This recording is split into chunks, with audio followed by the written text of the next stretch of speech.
देखो, आज हम नए विचारक को चालू कर रहे हैं। अरविंद, महर्षि अरविंद या श्री अरविंद कह लो, बात एक ही है। अरविंद, अरविंदो भी कहते हैं। अब देखो, अरविंद के बहुत सारे विचार हमको देखना है, लेकिन मेन उनकी क्या है? फिलॉसफी है, उनके दार्शनिक विचार हैं, क्योंकि दार्शनिक विचार से ही सारे विचार निकल के आएंगे। देखो, अब अरविंद के बारे में हम उनके जीवन की चर्चा नहीं कर रहे हैं।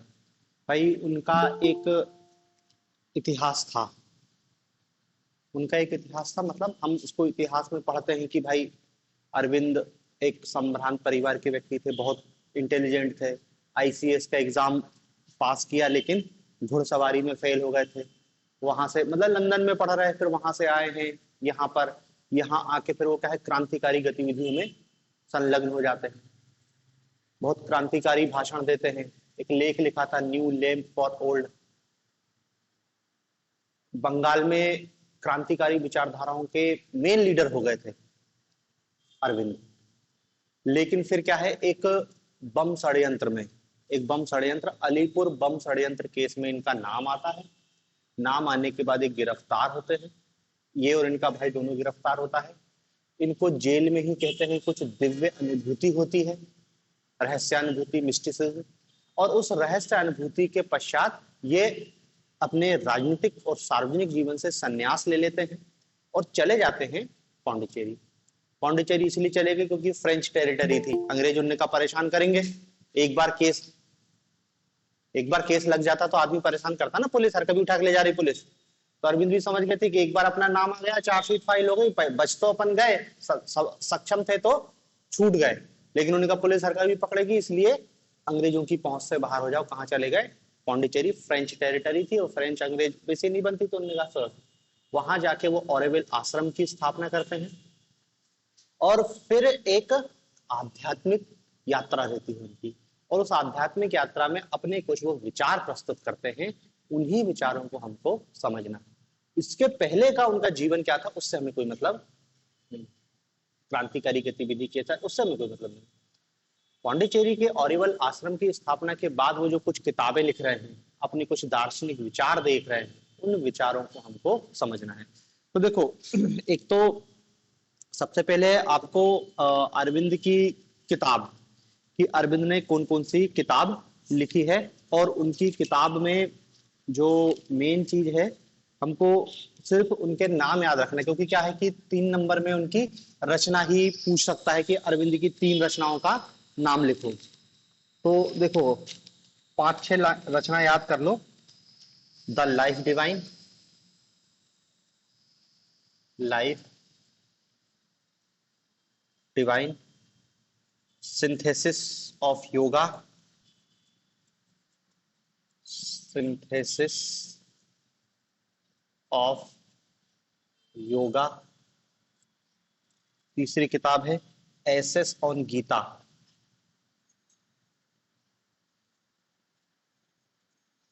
Assess on Gita. चौथी किताब थी सावित्री, सावित्री। बहुत पतली किताब है सावित्री, छोटी सी रचना है, लेकिन अत्यधिक रहस्यवादी रचना है। आपको पढ़ेगा कुछ समझ नहीं आएगा। सावित्री, दी ह्यूमन साइकिल, मतलब जिसको कहते हैं ना कि गूढ़ किताबों में से सावित्री। छोटी सी किताब है, समझ कुछ नहीं आएगा। द ह्यूमन साइकिल हो गई, और भी बहुत सारी रचना है, कॉमेंट्रीज ऑफ ईश उपनिषद। इतनी ही रचना, 5 रचना याद रख लो अरविंद की। या तो वो सीधे अरविंद की रचना पूछेगा, या नाम पूछ लेगा कि ये रचना किसकी है। क्योंकि पूछा है उनने 2 रचना देखे, life divine, the life divine, synthesis of yoga, essays on Gita, Savitri और द ह्यूमन साइकिल। ये इतनी रचनाएं अरविंद की हैं। अब आते हैं हम मेन अरविंद के दार्शनिक विचार जो हमको समझना है। और दार्शनिक विचार के अंतर्गत हमको दो विचार उनके समझना है, एक अरविंद का विकासवाद समझना है और अरविंद का इंटीग्रल योगा, समग्र योग की अवधारणा और विकासवाद। तो पहले देखते हैं अरविंद का विकासवाद। ये दो ही मेन सिद्धांत हैं, विकासवाद। बाकी जो विचार है ना कि अरविंद का राष्ट्रवाद पे विचार, समाज पे विचार, वो सब सेकेंडरी। मेन रूप से अरविंद फिलोसोफर है और एक जटिल फिलोसफरी देने वाले व्यक्ति हैं, क्योंकि अरविंद पाश्चात्य दर्शन के बहुत बड़े ज्ञाता थे। तो उन्होंने पाश्चात्य दर्शन और भारत के उपनिषदों को मिला के जो दर्शन प्रस्तुत किया है, उसकी भाषा, उसके शब्द अत्यंत जटिल, समझना बहुत मुश्किल है। ठीक है, लेकिन अपन तो बहुत शॉर्ट में समझेंगे तो अपन को इतनी दिक्कत नहीं जाएगी। पहला सिद्धांत है अरविंद का विकासवाद, सबसे मेन सिद्धांत है अरविंद का। महर्षि अरविंद की जो दार्शनिक विचार है, उन दार्शनिक विचारों का केंद्र बिंदु है उनका विकासवाद। सब कुछ यहीं से है। दो ही सिद्धांत है, या तो विकासवाद पूछेगा या समग्र योग पूछेगा। बाकी जो पूछेगा उसमें बहुत सामान्य सी बातें हैं, आप बेसिक बता सकते हो, वो भी पढ़ेंगे अपन, लेकिन वो सिंपल है। मेन फोकस इस पे करना है विकासवाद को, क्योंकि यही पूछता है वो, विकासवाद। देखो, पहले तो थोड़ी सी पृष्ठभूमि समझो अरविंद पे, तो बाद में आएंगे। पहले आप तो ये समझो कि विकासवाद कहते के तो है एवोल्यूशन। विकास कैसे हुआ, आदमी का जो विकास है, आदमी का जो एवोल्यूशन है, वो किस रूप में हुआ। तो देखो, पहले ही बताया अरविंद पर पाश्चात्य दर्शन का अत्यधिक प्रभाव है। पाश्चात्य दर्शन मतलब अरविंद पर यदि प्रभावों की बात करें ना, तो पाश्चात्य दर्शन और उपनिषद, वेदांत, थोड़ा सा शंकर भी कह सकते हैं, हालांकि कई बिंदुओं पर शंकर की ने आलोचना की है, लेकिन फिर भी प्रभाव तो है, क्योंकि ये भी अद्वैतवाद की ही बात करते हैं। अभी जो शंकर पढ़ा ना, उसी अद्वैतवाद की बात करते हैं, लेकिन थोड़े डिफरेंट रूप में। तो पाश्चात्य दार्शनिक, कुछ पाश्चात्य दर्शन में सबसे मेन है हीगल, और दूसरा व्यक्ति है बर्गशॉ। इनका सबसे, बर्गशॉ को तो सीधे सीधे उनने ग्रहण किया है अपने दर्शन में। बर्गशॉ और हीगल ये दोनों भी विकासवादी विचारक है। ये भी बता रहे हैं कि विकास कैसे हुआ, इस सृष्टि का विकास कैसे हुआ। हीगल वाद प्रतिवाद संवाद की बात करता है, एक थीसिस आती है, एक एंटीथीसिस आती है, फिर सिंथेसिस, वो विकास चलते रहता है। बर्गशॉ भी इसी टाइप की कुछ बात करता है। अब देखो, हमको तो मेन अरविंद का विकासवाद समझना है। विकासवाद देने वाला सबसे इंपॉर्टेंट आदमी है डार्विन, और इसके विकासवाद को हर व्यक्ति जानता है। डार्विन की इवोल्यूशन थ्योरी हमने पढ़ी है। जो भी विज्ञान पढ़ता है, दुनिया के किसी भी कोने में विज्ञान पढ़े, डार्विन के इवोल्यूशन से ही शुरू होगा। वैज्ञानिकों द्वारा सार्वभौमिक रूप से स्वीकार की गई है डार्विन की उद्विकासीय सिद्धांत। और डार्विन अपने उद्विकासीय सिद्धांत में क्या कहता है, योग्यतम की उत्तरजीविता की बात करता है। वो एक मैकेनिकल थ्योरी प्रस्तुत करता है कि जो इस सृष्टि का विकास है, या मनुष्य का जो विकास है, वो मैटर से हुआ है। मैटर मतलब पदार्थ। पदार्थ में अचानक से कुछ परिवर्तन होता है और इस पृथ्वी पर जीवन की उत्पत्ति होती है। जीवन सबसे पहले कहां, पानी में। पानी में हुआ काई के रूप में, फिर फार्न, और फिर धीरे धीरे विकसित होते मछली, फिर मछलियों का विकास होते हुए उभयचर के रूप में हुआ, उभयचर फिर जमीन पे आते हैं, फिर धीरे धीरे क्या है, विकास होता है। अलग अलग चरणों में उसने विकास को समझाया, बहुत लंबी है इवोल्यूशन थ्योरी। और ले दे के मानव तक आ पाता है। मानव का पूर्वज, उन्होंने कहा कि जो बंदर है, या जिनको हम लंगूर कह रहे हैं, चिंपैंजी कह रहे हैं, हम दोनों का पूर्वज एक ही है। वहां से दो धाराएं कटती, ले दे के डार्विन अपने उद्विकास में क्या बता रहा है कि जो मैटर है, पदार्थ है, इस पदार्थ से ही जीवन की उत्पत्ति हुई है, और ये जीवन फिर क्या है, उद्विकासी रूप में बढ़ता है। मतलब अलग अलग रचना नहीं हुई कि मछली अलग आई, सांप अलग आया, एक ही जीव उत्पत्ति होती है, और वही धीरे धीरे रूपांतरित होते होते होते, डार्विन का वाद है। लैमार्कवाद भी पढ़ा होगा उद्विकास के संदर्भ में, कि भाई जो योग्य था उसने सरवाइव किया, और जो अयोग्य था वो मिट गया। तो व्यक्ति अपने आप को बचाने के लिए क्या है, अपने आप में जीव अपने आप को बचाने के लिए अपना रूप लगातार बदला है उसने। और उसी बदलाव के कारण हमको विभिन्न प्रकार के जीव देखने को मिलते हैं। ये डार्विन की थ्योरी है, एक्सेप्टेबल है, सब इसी थ्योरी को मानते हैं, किसी ने इसकी आलोचना नहीं की। जो भी थोड़ी बहुत आलोचना की है लेकिन व्यापक स्तर पर नहीं। डार्विन की थ्योरी की पहली बार आलोचना पश्चिम में की गई है बर्गशॉ, ये भी एक फिलोसोफर था। ये डार्विन के एक एक बिंदु की आलोचना करता है, पूरी फिलॉसफी की आलोचना किया है कि डार्विन की ये थ्योरी पूर्ण रूप से गलत है। डार्विन कह रहा है कि मैटर से जीवन की उत्पत्ति हुई, मैटर मतलब पदार्थ, संभव नहीं। याद करो कल ही बताया सत्कार्यवाद असत्कार्यवाद। सत्कार्यवाद का कहता है कि जो वस्तु जिसमें उपस्थित है उसी से निकल सकती है। दूध दही का उदाहरण दिया था, तेल तेल का उदाहरण दिया था। तो बर्गशॉ भी वही बात कर रहा है कि ये मैटर जड़ है, इस जड़ से तुम चेतन की उत्पत्ति कैसे कर सकते हो। बर्गशॉ आपत्ति यही करता है कि मैटर जड़ है, इस जड़ से तुमने चेतना उत्पन्न कर दी, ये तो संभव ही नहीं है। जड़ से जड़ पदार्थ उत्पन्न होता है। देखो चार्वाक का अपन फिलोसफी पढ़ रहे थे तब भी यही आलोचना करी थी कि चार्वाक जड़ से चेतना की उत्पत्ति कर देता है। उसके संदर्भ में जो उदाहरण देता है वो भी जड़ पदार्थों को देता है। तो यहां पे बर्गशॉ यही आपत्ति कर रहा है कि डार्विन ने जड़ पदार्थ से जीवन, चेतना, लाइफ की उत्पत्ति बता दी। दूसरा यह आरोप लगाता है कि इस लाइफ को बदलते तुमने कुछ नहीं देखा, लाइफ को देखा नहीं, किसी का बदलाव हमने नहीं देखा। अंदाजा लगाया डार्विन ने, और अंदाजा भी किस आधार पर लगाया, फॉसिल के आधार पर, कि जीवों के जीवाश्म मिले, उनका डायनासोर था, डायनासोर में आपस में संघर्ष हुआ, कुछ भी हुआ और वो आपस में लड़के मर गए। और वो यही देता है कि जो समाप्ति का कारण है ज्यादातर क्या है, संघर्ष है। और संघर्ष मूल रूप से क्या है, ज्यादा से ज्यादा खाने की वस्तु के लिए हुआ, कि खाद्य पदार्थों की कमी हुई, आपस में लड़ाई हुई, मर गए।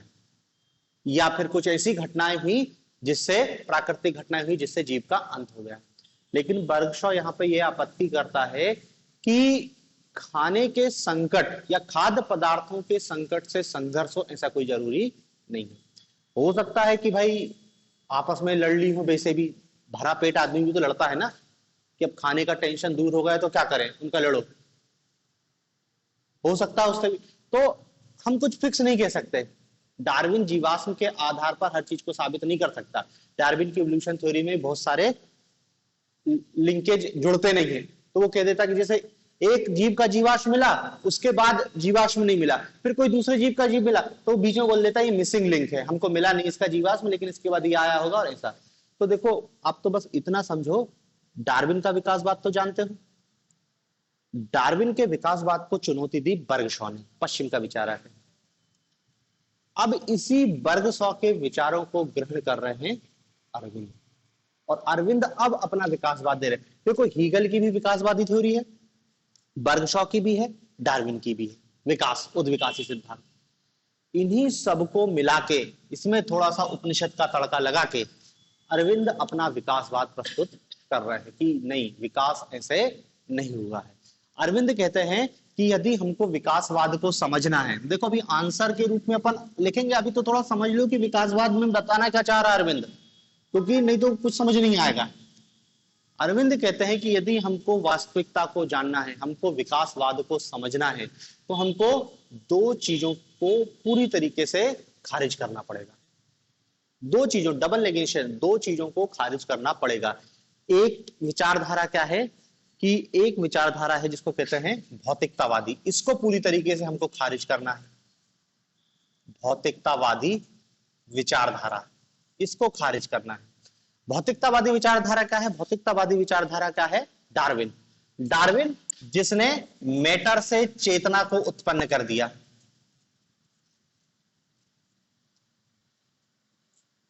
पदार्थ से, जड़ पदार्थ से चेतना को उत्पन्न कर दिया।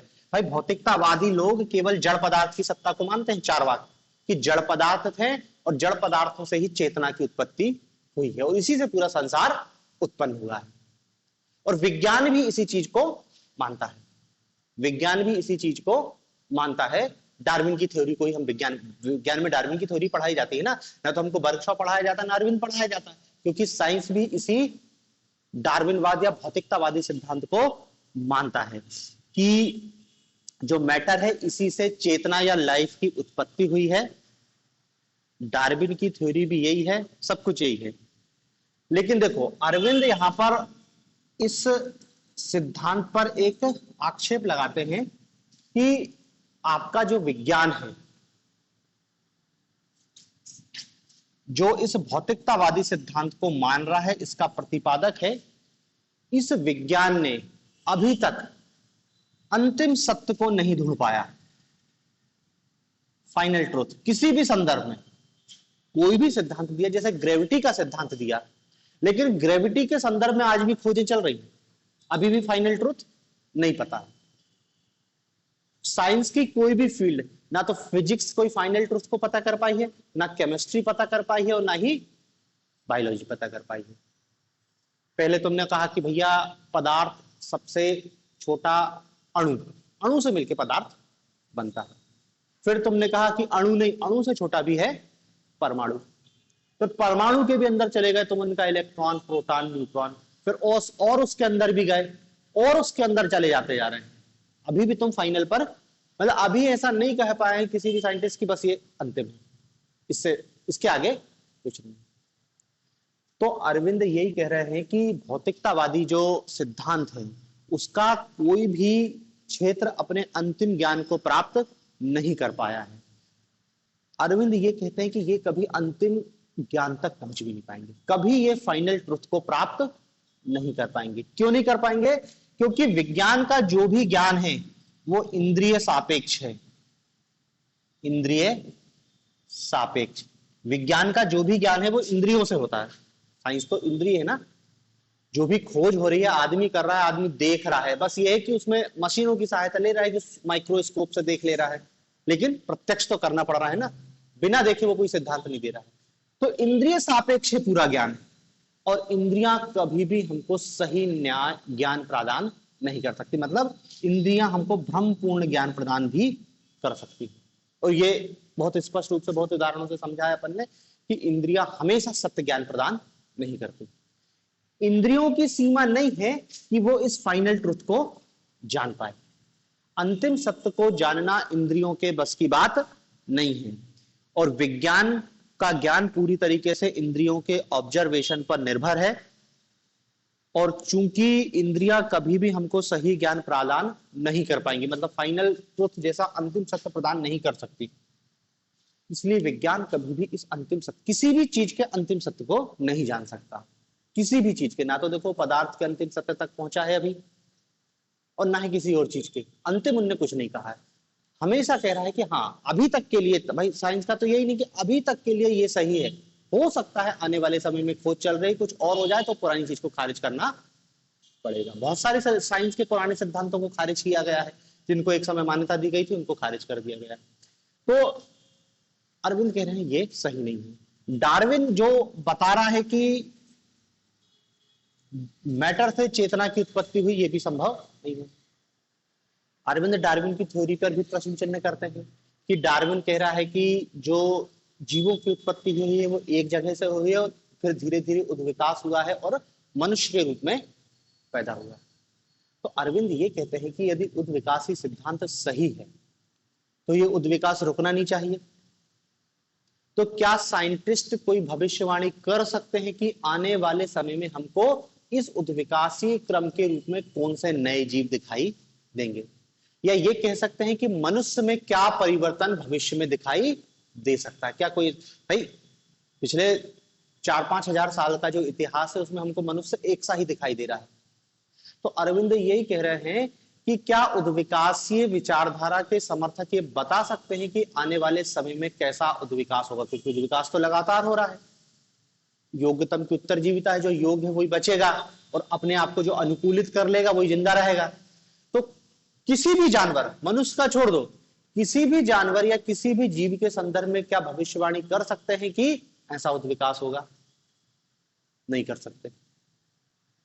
तो फिर कह रहे थे कि ये सही नहीं है सिद्धांत। ये बेसिकली यहीं से गलत हो गया है कि मैटर से चेतना की उत्पत्ति कर दी, यहीं से गलत होगा, इसलिए पूरी थ्योरी गलत है। मतलब ये भी डार्विन को खारिज कर रहे हैं, और क्या कह रहे हैं कि जो डार्विन के समर्थक है वो भविष्यवाणी करके बता दे कि आने वाले भविष्य में क्या उद्विकास हो सकता है? आदमी में और क्या परिवर्तन? जैसे पहले कहते हैं आदमी की पूंछ थी, तो क्या अब आदमी में और कुछ परिवर्तन होगा कि तीसरा हाथ पैदा होगा या दो सर होंगे? कुछ तो बताओ। कुछ नहीं कहा जा सकता।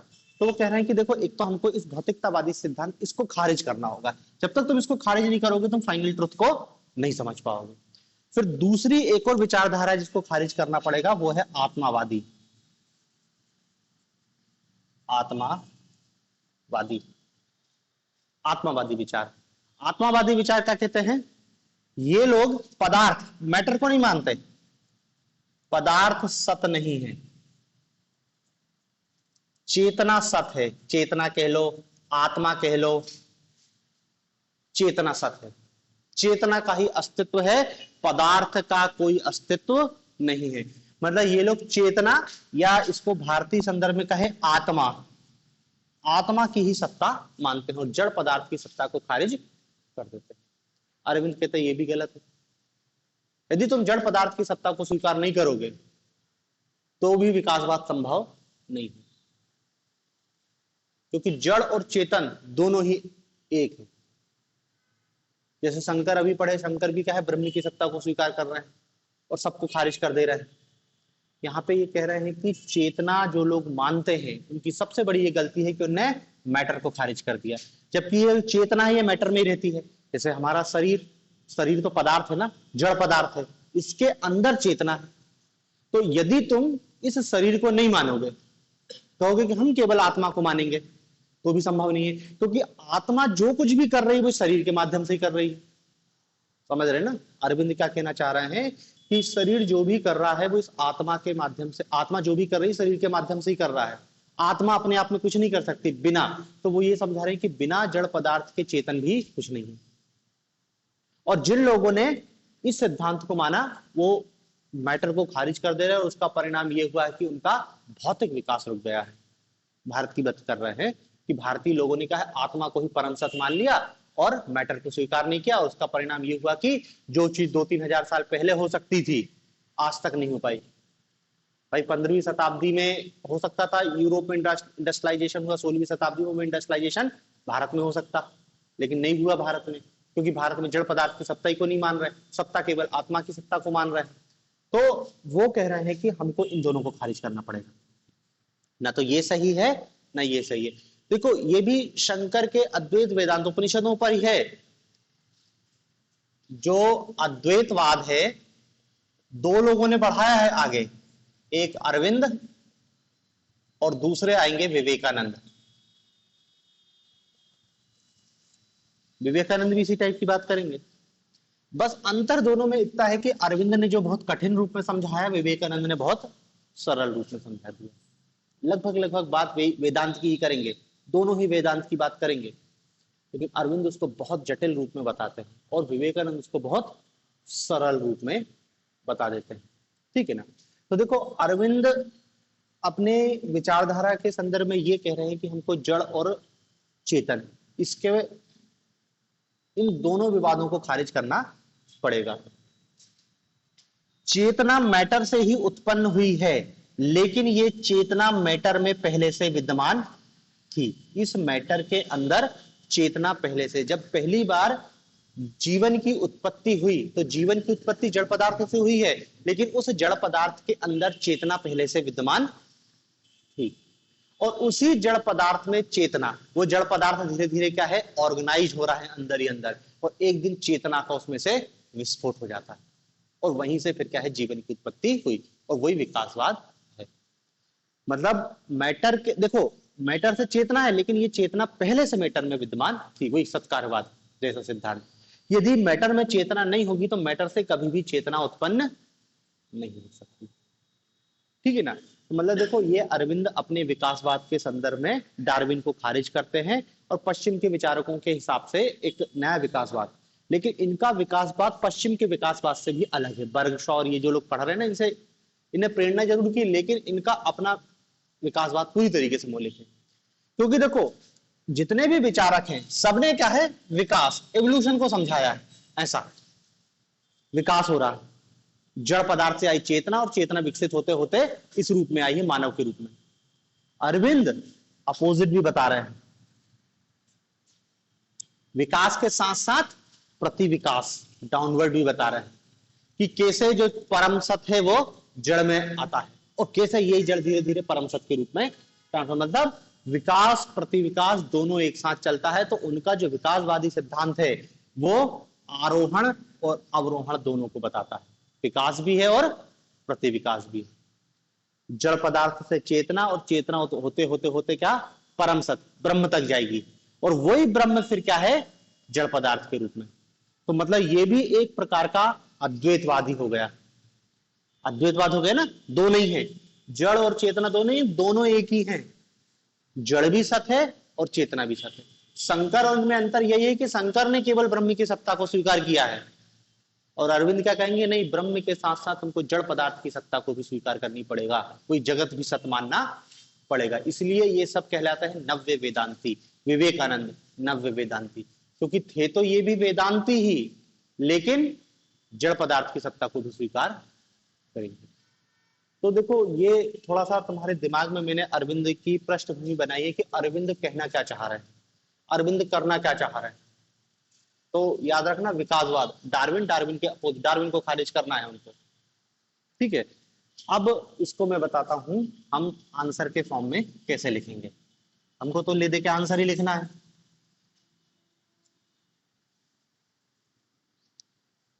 अरविंद का विकासवाद, तो देखो अरविंद के विकासवादी सिद्धांत में हम उसकी जो भूमिका,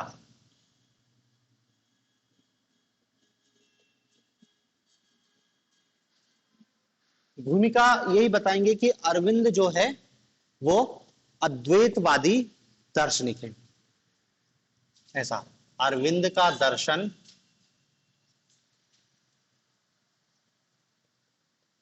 पूर्ण अद्वैतवाद, शब्द विशेष है, पूर्ण अद्वैतवाद कहलाता है, पूर्ण अद्वैतवाद कहलाता है। अरविंद का दर्शन पूर्ण अद्वैतवाद कहलाता है। यही क्वेश्चन भी आ सकता है सीधा, क्वेश्चन मार्क, अरविंद का दर्शन पूर्ण अद्वैतवाद कहलाता है, स्पष्ट कीजिए, यही क्वेश्चन है। तो भी आपको विकासवाद ही बताना। तो देखो भूमिका में अपन आंसर की शुरुआत यहीं से करेंगे कि अरविंद का दर्शन पूर्ण अद्वैतवाद कहलाता है। और पूर्ण अद्वैतवाद कहलाता है क्यों, क्योंकि यहां पर जड़ व चेतन के द्वैत को स्वीकार नहीं किया गया है, जड़ व चेतन के द्वैत को स्वीकार नहीं किया गया,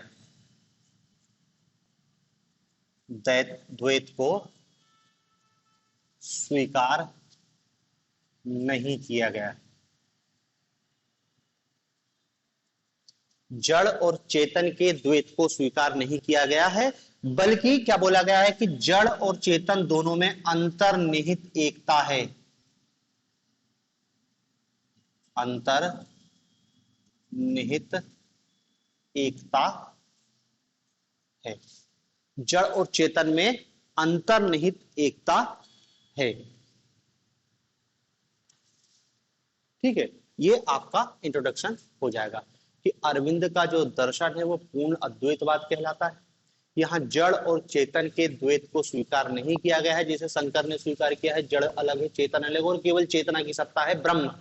यहाँ पर कह रहा है कि जड़ और चेतन में अद्वैत है, दोनों एक ही है, एकीकरण पर बल दिया गया। ठीक है, तो ये आप इतना ही बस इंट्रोडक्शन में बताना अरविंद का विकासवाद। फिर आप इसका पैराग्राफ चेंज करके लिखना कि अरविंद के अनुसार जगत के विकास की प्रक्रिया द्विरूपात्मक है। अरविंद के अनुसार जगत के विकास की प्रक्रिया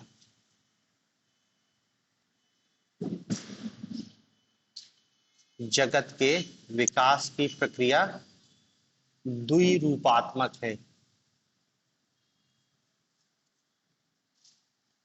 जगत के विकास की प्रक्रिया द्विरूपात्मक है, जिन्हें अवतरण या प्रतिविकास और उत्थान, द्विरूपात्मक, दो रूपों में जगत का विकास हुआ है। पहला क्या है, अवतरण, अवतरण या इसको प्रति विकास कहते हैं, प्रति विकास, अवतरण, इन्वोल्यूशन,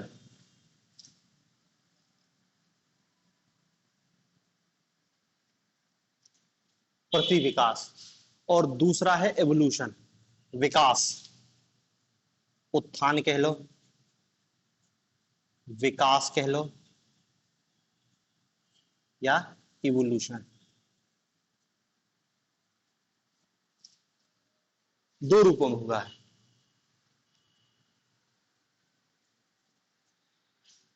प्रति विकास मतलब ऊपर से नीचे और नीचे से ऊपर। परम सत्य अपने आप को लोअर कैटेगरी की सत्ताओं में ट्रांसफर करेगा और वो धीरे धीरे धीरे धीरे क्या है, जड़ पदार्थ में ट्रांसफर होगी, अंत में जड़ पदार्थ। मतलब विकास की प्रक्रिया के दो हैं, एक है पूर्ण चेतना जिसको शंकर ब्रह्म कह रहे हैं, इस टाइप की सत्ता, और बीच में है जड़, मैटर, जो हम देख रहे हैं। विकास प्रतिविकास इन्हीं के बीच हो रहा है, इसके ऊपर भी कुछ नहीं है और इसके ऊपर भी कुछ नहीं है, और ये दो अलग अलग नहीं है, दोनों में एकता है, दोनों में अंतर्निहित एकता। ठीक है ना। तो अब देखो हमको इसके विकास के सिद्धांत को समझाना है, विकास और प्रतिविकास, दो चीज को एक साथ बताना पड़ेगा। तो देखो भूमिका बताई, भूमिका के बाद सीधे बता दिया कि अरविंद के अनुसार जगत के विकास की प्रक्रिया द्विरूपात्मक है। द्विरूपात्मक में पहला है अवतरण प्रतिविकास और दूसरा है विकास। तो विकास प्रतिविकास दोनों आपको एक साथ बताना। आपसे केवल वो विकास संबंधी सिद्धांत पूछेगा तो भी यही बताना, मतलब विकास में प्रतिविकास शामिल है। ठीक है ना। तो चाहे विकासवाद पूछे चाहे अरविंद का विकास सिद्धांत पूछे, बताना हमको दोनों रूपों में ही है। अब देखो एक पॉइंट, दो पॉइंट हमने बता दिया, अवतरण और उत्थान। अब देखो इन दोनों को हम एक ही चित्र के माध्यम से समझेंगे, एक साथ एक डायग्राम के माध्यम से इस विकास प्रतिविकास को समझाने का प्रयत्न करेंगे। विकास और प्रतिविकास दोनों को एक साथ समझाने का प्रयत्न करते हैं एक ही चित्र के माध्यम से। देखो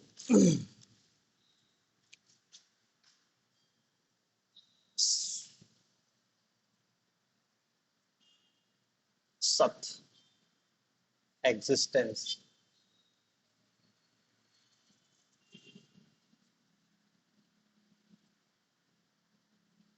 एग्जिस्टेंस, फिर है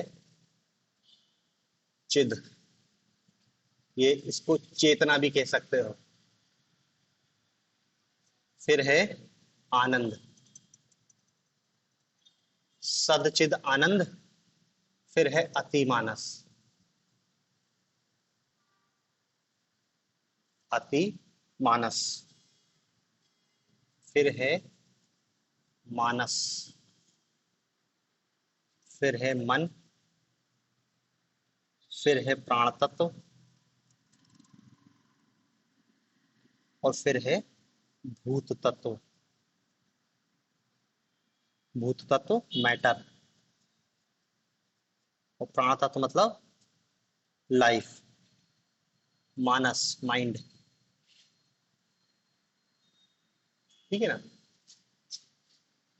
एक, दो, तीन, चार, पांच, छ, सात, आठ। ठीक है, आठ, सात, छ, पांच, चार, तीन, दो, एक। ये इस रूप में है, ये प्रतिविकास को दर्शा रहे हैं।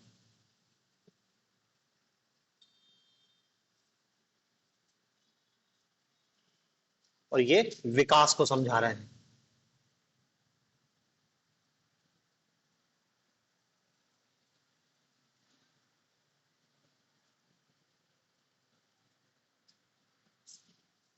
इस अतिमानस के कोष्टक में लिख लेना, इस अतिमानस और इसके बीच में इसी लाइन खींचना। अतिमानस के कोष्टक में लिख लेना, मानस के विकास का चरम लक्ष्य, मानस के विकास का चरम लक्ष्य, मानस के विकास का चरम लक्ष्य, ठीक है ना।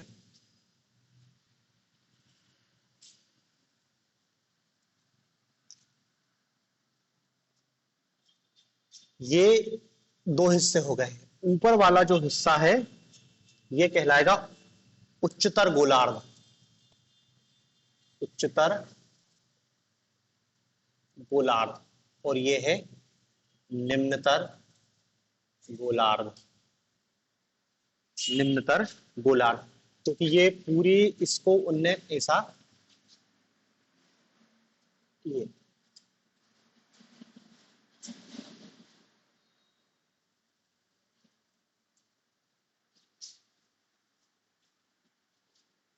ये अरविंद का विकास और प्रतिविकास दोनों को उनने एक साथ बताया है।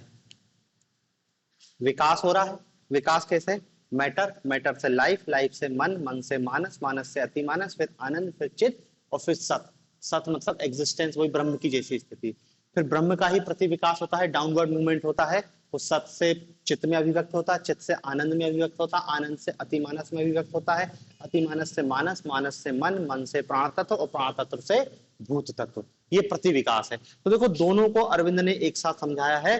तो देखो आप इस चित्र को ऐसा बता सकते हो, इस चित्र को लिखने के बाद बताएंगे कि अरविंद के दर्शन में विकास प्रतिविकास को 8 तत्वों के माध्यम से समझाया गया है। यह सत्ता के 8 स्तर है, सच्चित आनंद, अतिमानस, मानस, मन, प्राण तत्व और भूत तत्व, ठीक है। अब देखो अरविंद ने प्रति विकास को बहुत डिटेल में बताया है और विकास को भी उतनी ही डिटेल में समझाया है कि कैसे सत अपने आप को चिद में अभिव्यक्त करता है, फिर चिद आनंद में, आनंद अतिमानस में, मानस मानस में, मन मानस मन, प्राण तत्व और भूत तत्व। ये प्रति विकास जो डाउनवर्ड मूवमेंट होता है इसको भी उनने अलग से समझाया है। क्या समझाया है कि जो सत है ये क्या है, पूर्ण सत, एकमात्र सत, जो शंकर का जो ब्रह्म था ना वैसे ही ये ब्रह्म अपने आप को निम्नतर सत्ता के रूप में अभिव्यक्त करता है, और जब निम्नतर सत्ता के रूप में अभिव्यक्त करता है तो वही निम्नतर सत्ता है चिद, जिसको चेतना कह रहे हैं। परम सत अपने आप को जब निम्नतर सत्ता के रूप में अभिव्यक्त करता है तो वो चिद के रूप में, चेतना, आत्मा जैसा कुछ समझ सकते हो। ये चेतना फिर जब और नीचे आती है तो वो आनंद की स्थिति कहलाती है। यही आनंद और निम्नतर सत्ता में आता है तो वो अतिमानस है। ये अतिमानस और निम्नतर सत्ता में आता है तो मानस, फिर मन, फिर प्राण तत्व और भूत तत्व। ये एक डाउनवर्ड मूवमेंट बता रहा है अरविंद, ठीक है ना, कि सत्ता को जब जगत की रचना करनी है तो ये जो परम सत्य है अपने आप को निम्नतर रूप में अभिव्यक्त करते जाता है और जगत की रचना हो जाती है। यहां बैठे बैठे डायरेक्ट भी वो जगत की रचना कर सकता, उसको निम्नतर सत्ता में आने की जरूरत नहीं है। लेकिन जब यहां पर यदि बैठे बैठे जगत की रचना करेगा तो वो फिर क्या होगा कि एक टाइप से वो केवल जगत ज्ञानी व्यक्ति को दिखाई देगा, जिसने ज्ञान प्राप्त कर लिया, जिसको ब्रह्म ज्ञान है, इसके अतिरिक्त किसी को वो नहीं दिखाई देगा। इसलिए आम आदमी को भी जगत का अनुभव हो, इसलिए ये परम सत्य अपने आप को निम्नतर सत्ताओं में अभिव्यक्त करते जाते हैं, और अंत में प्राण तत्व, जड़ पदार्थ, जो हमको जड़ पदार्थ दिखाई दे रहे हैं, तो वास्तव में जो जड़ पदार्थ दिखाई दे रहे हैं वो भी इसी ब्रह्म की निम्नतर अभिव्यक्ति ही है। जो जड़ पदार्थ है ना, इसके नीचे कुछ नहीं है, जड़ पदार्थ, ये जड़ पदार्थ भी इसी परम सत्य की निम्नतर अभिव्यक्ति है। और यही फिर धीरे धीरे करके क्या है, जगत के रूप में हमको अस्तित्वमान दिखाई देता है। तो जगत के रूप में हमको जो भी दिखाई दे रहा है वो क्या है, परम सत्य की निम्नतर अभिव्यक्ति है। और निम्नतर अभिव्यक्ति है मतलब वो भी सत्य ही है, असत नहीं है, मिथ्या नहीं कह सकते आप उसको कि उनका कोई अस्तित्व नहीं है, क्योंकि वो भी उस परम सत्य की अभिव्यक्ति है, बस थोड़ा सा क्या है, लोअर कैटेगरी की अभिव्यक्ति है। और ये अभिव्यक्ति क्यों हो रही है, ये अभिव्यक्ति हो रही है वही जो शंकर कहते हैं लीला, कि भाव विभोर होकर अति प्रसन्न होकर ये परम सत्य अपने आप को जगत के रूप में अभिव्यक्त कर देता है। लीला, जगत परम सत्य की लीला है। अरविंद के शब्द हैं कि वही परम सत्य खिलाड़ी है, वही खेल है, वही खेल का मैदान है। सब कुछ वो परम सत्य ही है। जो कुछ भी दिखाई दे रहा है वो इस परम सत्य की ही अभिव्यक्ति ही है। ठीक है, तो देखो शॉर्ट में यही है निमज्जन, या यही कह सकते हैं हम प्रति विकास, इन्वोल्यूशन। समझ गए ना।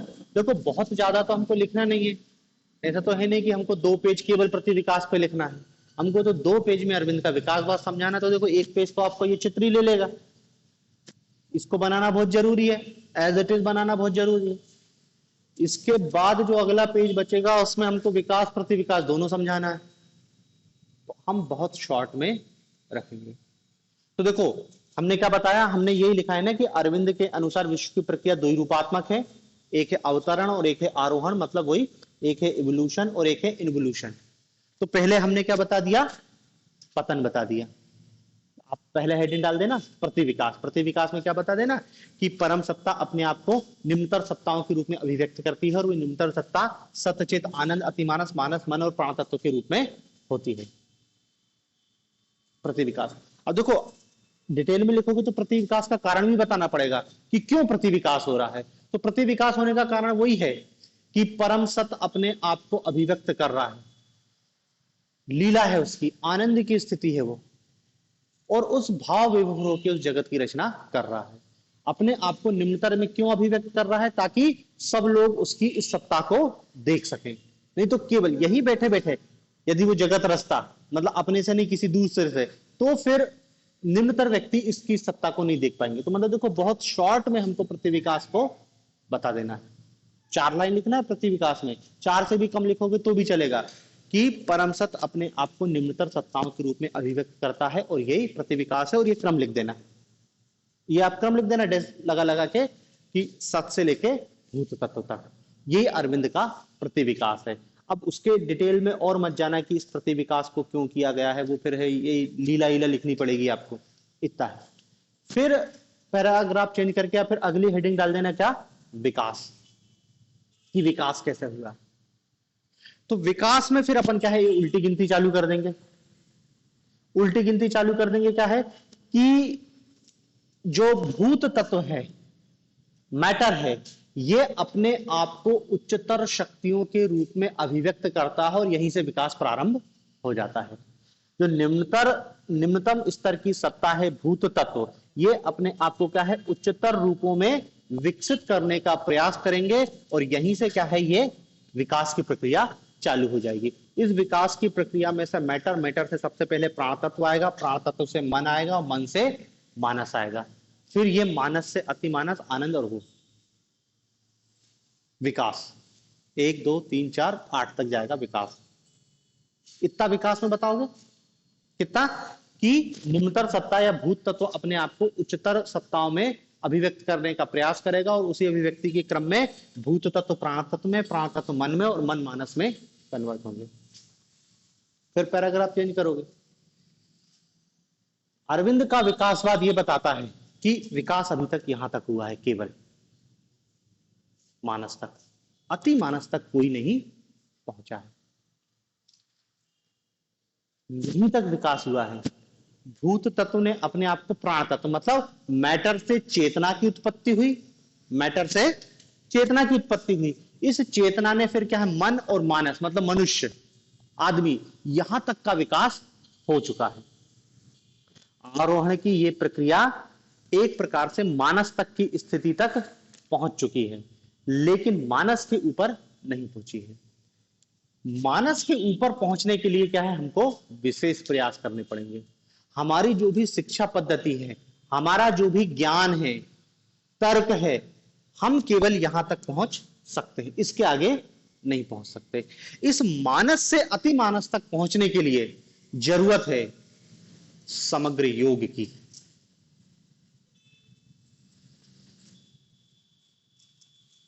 समझ रहे ना। अब यहां पे अरविंद बताएंगे कि समग्र योग क्या होता है, ठीक है ना। हम उस समग्र योग को अलग से देखेंगे, लेकिन आप तो बस ये समझ लो कि मानस जो निम्नतर गोलार्ध की सत्ता है, उसको उच्चतर गोलार्ध की सत्ता अति मानस तक पहुंचने के लिए क्या करना पड़ेगा? योग, जिसको वो कहते हैं साधना करनी पड़ेगी, तपस्या करनी पड़ेगी, तब जाके मानस अति मानस के स्तर तक पहुंचेगा। और एक बार यदि अति मानस के स्तर तक पहुंच गया तो देखो, अति मानस मतलब वो जो कह रहे हैं ना कि ज्ञान की प्राप्ति हो जाएगी, ब्रह्म ज्ञान की प्राप्ति हो जाएगी, वो वही है। अति मानस मतलब एक सुपर ह्यूमन बन जाएगा और वो फिर सब चीजों को जान लेगा। तो इस मानस से अति मानस तक का जो जंप है, ये साधना के माध्यम से होगा। हम इसको तर्क के माध्यम से नहीं पहुंच सकते, यहाँ हमारी एजुकेशन सिस्टम यहाँ हमको नहीं पहुंचा सकता, हमारा कोई भी ज्ञान हमको यहाँ नहीं पहुंचा सकता। इसके लिए केवल और केवल हमको क्या है? साधना करनी पड़ेगी। और साधना करेंगे तो हम फिर अति मानस तक पहुंचेंगे, और फिर अति मानस तो फिर वही है आनंद चेद, और अंततः सत में पहुंच जाएंगे। मानव जाति का विकास अभी यहां तक हुआ है। और देखो, अरविंद पूरा एकीकरण की बात कर रहे हैं कि जड़ और चेतन एक ही है, तो पूरी सृष्टि ही विकसित हो रही है। आप ही मत सोचो कि एक व्यक्ति का विकास हो जाएगा, पूरा संपूर्ण सृष्टि विकसित होती जाएगी, होती जाएगी, होती जाएगी और होती जाएगी, और अंततः हम वहां पर पहुंचेंगे। पूरी सृष्टि का विकास, यही अरविंद का विकास पाथ। ठीक है ना? देखो, है बहुत जटिल, हमको उसको आंसर के रूप में फ्रेम करके लिखना है। जो फ्रेम करके अच्छे से लिख लेगा उसको नंबर मिलेगा।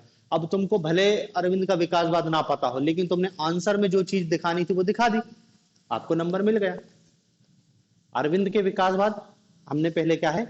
पृष्ठभूमि बताई, उसकी भूमिका बताई, फिर बता दिया कि विकास द्विरूपात्मक है, फिर बता दिया कि द्विरूपात्मक में एक विकास है, एक प्रतिविकास है। ये चित्र बनाया सीधे। फिर चित्र बनाने के बाद हमने प्रतिविकास लिखा, फिर प्रतिविकास के बाद विकास लिखा, और विकास के बाद बता दिया क्या है कि हम मानस तक पहुंच चुके हैं, और मानस के बाद अति मानस तक पहुंचने के लिए हमको अब योग या साधना की जरूरत होगी। उसके बाद ही हम अति मानस तक पहुंच जाएंगे। और अति मानस जो है एक प्रकार से उच्चतर गोलार्ध का सत है, जिसे प्राप्त करने के लिए मानस को विकसित होना होगा। और ये विकास किसके माध्यम से होगा? साधना के माध्यम से। यही मेन छलांग है, यहां से यहां तक पहुंचना। यही अरविंद का विकासवाद है। इतना ही है, आरोहण कह लो, अवरोहण कह लो, इतना ही हमको लिखना है। देखो, इतना ही लिख पाओगे, यदि इतना ही लिख दिए तो आपका आंसर कंप्लीट है। क्योंकि अभी देखो, इसमें बहुत सारी चीजें हैं जो हम या तो, जिसको कहना चाहिए कि छोड़ दे रहे हैं, या हमको उसकी जरूरत नहीं। हमको तो बस सीधा सा अरविंद का विकासवाद, ये चित्र बना दिया तो वो समझ जाएगा, आपको आता है। इसी चित्र को तो दो दो तीन तीन लाइन में लिखना, बात खत्म हो गई, और कुछ करना ही नहीं है। और बहुत ज्यादा दिमाग लगाने की जरूरत नहीं है कि कैसे कैसे क्या हुआ। अरविंद की अपनी फिलोसफी है, अपने दिमाग से उन्होंने जो दिया, हम तो उसको थोड़ा सा समझ ले, वही हमारे लिए बड़ी उपलब्धि है। ज्ञानी आदमी, ज्यादा दर्शन दिया उनने, लेकिन अब हमको तो केवल क्या है? आंसर के रूप में उसको याद रखना है। तो यही आप बताओगे, ठीक है ना? तो यही अरविंद का क्या है? विकासवाद है। विकासवाद पूछेगा तो इतना ही लिखना है। विकासवाद में उनने 8 प्रकार की सत्ताओं को स्वीकार किया है, या 8 स्तर बताए हैं। 8 में से विकास, प्रतिविकास, ठीक है।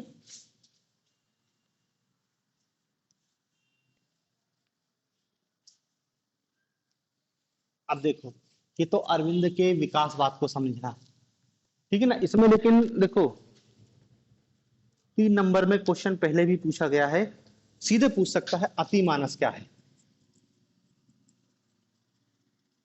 3 नंबर में अति मानस, अति मानस क्या होता है? तो हम क्या बताएंगे? जो अति मानस है, ये उच्चतर गोलार्ध का सत है। अब भी देखा, उच्चतर गोलार्ध का सत है। अति मानस उच्चतर गोलार्ध का सत है, जिसे प्राप्त करने के लिए मानस को विकसित होना होता है। जिसे प्राप्त करने के लिए मानस को विकसित होना होता है।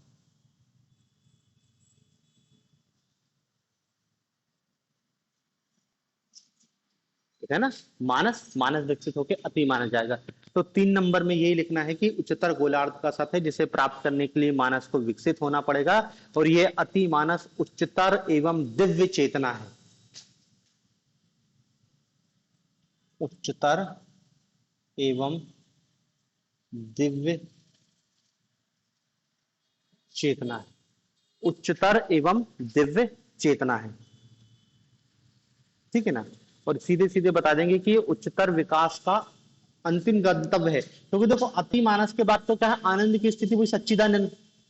तो यही हमको यहां तक ही पहुंचना है, मानस से अति मानस, और मानस से अति मानस तक पहुंचने के लिए हमको साधना की जरूरत होगी। फिर एक और शब्द अपने दर्शन में यूज करते हैं, अति मानव, सुपर ह्यूमन, सुपर ह्यूमन या सुपरमैन, अति मानव। अति मानव क्या है, अति मानसिक ज्योति की शब्द है उनने लिखे हैं, अति मानस ज्योति की, हाँ वही है, अति मानस अवस्था को प्राप्त मानव ही अति मानव है। अति मानस ज्योति की तीव्रता में रूपांतरित, ज्योति की तीव्रता में रूपांतरित मानव ही अति मानव है। वही जिस मानव ने मानस से अति मानस की छलांग लगा ली वही हो गया सुपर मानव, इसी को अरविंद ने अति मानव कहा है, ठीक है। मानस पूछ ले, मानस अब भी लिखा, मानस क्या है, निम्नतर गोलार्ध का सत है, निम्नतर गोलार्ध का सत है, और जड़ पदार्थ विकसित होते होते क्या है, निम्नतर गोलार्ध की उच्चतर सत्ता मानस तक पहुंचता है, बस इतना ही बताना है।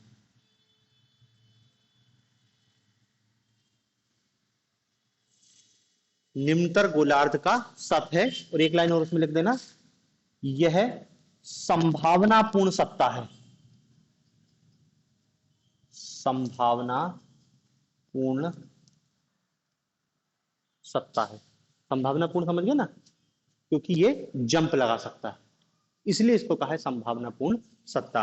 तो अति मानव, अति मानस, मानस, ये 3 नंबर में क्वेश्चन पूछे जा सकते हैं। अलग से देखो अब वो कुछ भी पूछ सकता है कि आरोहण पूछ ले, अवरोहण पूछ ले, कि अरविंद के दर्शन में केवल उन्होंने पूछ लिया कि आरोहण को समझाइए, अवरोहण को समझाइए, या अरविंद के दर्शन में विकास के क्रम में कितनी सत्ताओं को स्वीकार किया गया, 8, सच्चिदानंद, अतिमानस, मानस, मन, प्राणतत्व और भूत तत्व, 8। तो 3 नंबर में भी कुछ भी क्वेश्चन पूछेगा है इतना ही, ठीक है ना। और यही इनका विकास सिद्धांत है, यही विकास का समग्र सिद्धांत कहलाता, अलग से और कुछ है नहीं, ठीक है ना। तो देखो थोड़ा सा जटिल है, लेकिन जटिल तुम बनाओगे तो बन जाएगा, कम ही समझो उसको, कि हमको 200 शब्द का आंसर लिखना है, इस दृष्टिकोण को लेके चलोगे तो ठीक है। कि इतना तो देखो क्लियर हो गया है ना कि विकासवाद की बात कर रहा है, डार्विन की थ्योरी को निगेट कर रहा है, ये हमको अपने आंसर में कुछ नहीं लिखना है, क्योंकि हमारे पास शब्द बहुत कम है। भाई हम पृष्ठभूमि को एक पेज में बता सकते हैं, लेकिन उसमें नंबर नहीं मिलेगा, हमको तो सीधे विकास प्रक्रिया को बताना है, इसलिए हम सब उसको छोड़ दिया। वो तो मैंने तुमको पृष्ठभूमि बताने के लिए बता दिया कि तुम रिलेट कर सको। तो शुरुआत में हमने अपनी भूमिका जमाई, फिर बता दिया कि विकास को 2 रूपों में मानते हैं, फिर हमने ये विकास प्रक्रिया का आरोहण अवरोहण बता दिया, आरोहण अवरोहण बता के 2-2, 3-3 लाइन में विकास, 2-3 लाइन में प्रतिविकास, और फिर बता दिया कि अभी तक हम मानस तक पहुंच चुके हैं और मानस से अति मानस तक पहुंचने के लिए साधना की जरूरत है, और उसके लिए समग्र योग को अपनाना पड़ेगा, तब जाके मानस से अति मानस तक पहुंचा जाएगा। और अति मानस उच्चतर सत्य, क्योंकि अति मानस के बाद तो फिर क्या है, सच्चिदानंद स्वरूप हो जाता है, वो तो ब्रह्म का ही रूप है। व्यक्ति मतलब वहां पहुंच गया, उच्चतर गोलार्ध में पहुंच गया, बात खत्म हो जाएगी। यही अरविंद का विकासवाद है। मतलब देखो अरविंद अपने विकासवाद को डार्विन से अलग कर, डार्विन ने तो मानव के बाद कुछ बता ही नहीं पा रहा है, ना ही डार्विन के अनुयायी बता पा रहे हैं, लेकिन यहां पर ये कह रहे हैं कि मानस से अति मानस एक टाइप का साइकिक ट्रांसफर है। साइकिक ट्रांसफर समझ लेना, मनोवैज्ञानिक छलांग होगी, और इस मनोवैज्ञानिक छलांग के लिए अरविंद समग्र योग की अवधारणा देंगे। अरविंद अपने ऑरोविल आश्रम में शिक्षा को भी बदलाव करते हैं कि हमको मानस से अति मानस पहुंचने के लिए जो समग्र योग को अपनाना है, उस योग में हमको बहुत सारे बदलाव करने पड़ेंगे। हमको अपने दृष्टिकोण में बदलाव करना पड़ेगा, हमको चीजों को देखने का नजरिया बदलना पड़ेगा कि कौन सी सत है कौन सी असत है, सत असत नित्य नित्य वस्तु विवेक का ज्ञान करना पड़ेगा हमको। मतलब वो आपके दृष्टिकोण में बदलाव की भी बात करेंगे। बहुत लंबी चौड़ी उनने बात करी है इस मानस को अति मानस तक उछालने में। उनको किसी से कोई मतलब नहीं है। हमारा आंसर हो गया 200 शब्द का बहुत है हमारे लिए, ठीक है ना। यही अरविंद का विकासवाद है, ठीक है ना।